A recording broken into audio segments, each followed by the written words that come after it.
Ma megtudjuk, hogy lehet-e zenével állatot szelídíteni. Itt Ryan Dunn, és ez a kostuba. Jól esett? Igen. Oda néz végünk.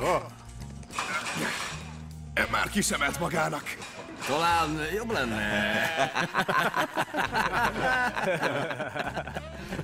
Arrébb mész, hogy be tudjak mászni. Ne csináld már. Figyelj már, meg akarja félemlíteni.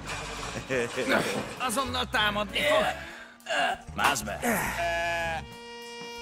Siess, mert nagyon bámul. Gyere, Tetszel neki?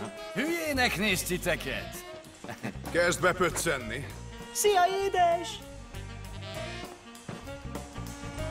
Végre elmegy. Zenéj neki. Ó, véged. Zenéj neki.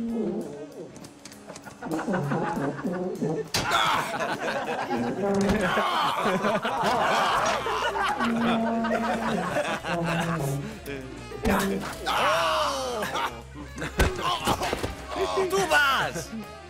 Segíts már neki! Mentsd meg! A francba! Mentsd már meg! Gyere ki, Ryan! Menj már! Segíts már neki, Steve-ó! Szelíd, hűj! Ez az! Steve-on, trombitálj! Trombitálj!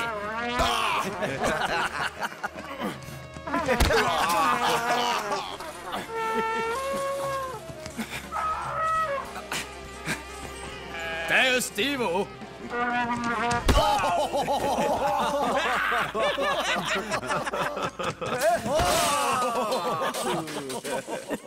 Talán más hangszer kéne.